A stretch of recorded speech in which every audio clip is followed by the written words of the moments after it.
gudoomiyaha xisbiga muxaafidka ee kulmiye ahna musharaxa madaxweynaha ee xisbigaasi Muuse Biixi Cabdi iyo wafdi ballaaran uu hogaaminayo ayaa maanta si diiran loogu soo dhaweeyay magaalada Oodweyne ee xarunta gobolka Daadmadheedh. Gudoomiyaha iyo wafdiga uu hogaaminaya ayaa lagaga hortagay tuulada Ceelsamo ilaa 12 kiiloomitir kaga beegan dhinaca bari magaalada Oodweyne, waxaana halkaasi maamulka gobolka iyo ka degmada iyo dadweyne tiro badan oo soo galbiyeen gudoomiyaha dhinaca magaalada. Halkaasi ay ku diyaar ahaayeen dadweyne tiro badan oo lulayay calanka Jamhuuriyadda Soomaaliland iyo calanka xisbiga muxaafidka ee kulmiye. Gudoomiyaha ay socdaalkiisa ku wehelinayeen mas'uuliyiin tiro badan oo ka socday xukuumadda iyo waliba xisbiga kulmiye ayaa bulshada kala hadlay munaasabad ballaaran oo ka dhacday howlka dawladda hoose, waxaana ugu horeyntii halkaasi kelmado soo dhaweyn ka soo jeediyay duqa degmada Oodweyne Cabdixakiin Nuur Muuse, gudoomiyaha gobolka Daadmadheedh Axmed Maxamed Xaashi, cuqaal iyo waxgarad tiro badan. inaa fariin laga qaadaan oo nooga geysaan madaxweynaha Jamhuuriyadda Soomaaliland fariintaasoo ah in gobolka Daadmadheedh uu baahan yahay riig.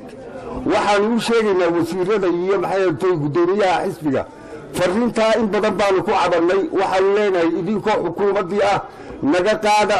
wasiirada wasaaradaha hawlaha guud iyo duulista iyo hawada ayaa iyaguna halkaasi bulshada kelmado kooban uga jeediyay.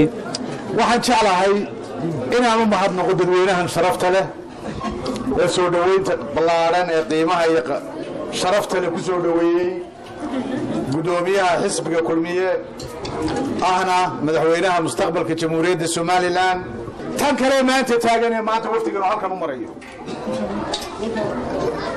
warjiraaba cakaaru iman ama waxay noqon wax lagu kaftamo 7 milyan ama Daadmadheedh inta ku taay dadka degan ama xadka ka gudbo ama gudaheeda ku noqdaadeen ama way soo bixi xogaa baahiyaha ka hadasheen oo ay ugu muhiimsanayd biyaha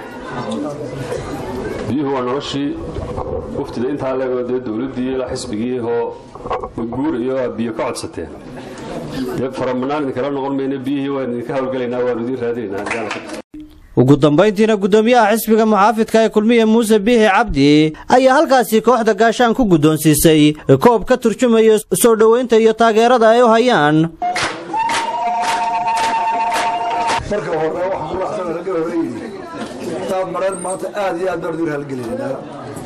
waqti kulul waa labadii ayaan ku soo beeganay iyo dadaalka loo sameeyay soo dhaweynta waa ka mahadnaqaynaa. halkan baahiyo badan baa laga sheegay tawbiirada biyaha waa ka howlgalay hadii la saac cali sheegay waa isugu tageynaa diiwaan galinta inta la sheego dhaafmaayo oo hawl noo taala. Daadmadheedh waxaan nabad taxsiideynaa garin u timid cali suulee waayo oo halka ku dhashay carab nuur wuxuu ka mid ahaa waftigan soo raaco oo dhintay isagana ilaahay u naxariisto. horta waxa la yaab leh Daadmadheedh taariikh cajaa'ib ah maanta. aniga warigay kubadda xariifka maana khashiin maroo halka hadii la dhigo goolka ku aga jiray lama helo haddana waxay siisay koob weyn horta korbaay qaadana aad iyo aad waa maatantay dadka ciyaartooyda Daadmadheedh jooga oo halka fog jooga oo magaalada u dhaweyn baaba koob siisay oo maartay gacantiga horeysay anna dariska waa ku balan qaadaya iyo waxa wax kala tiim soo baxay oo ka howlgalay. Muuse Salebaan Maxamed, telefishinka qaranka Soomaaliland, magaalada Oodweyne.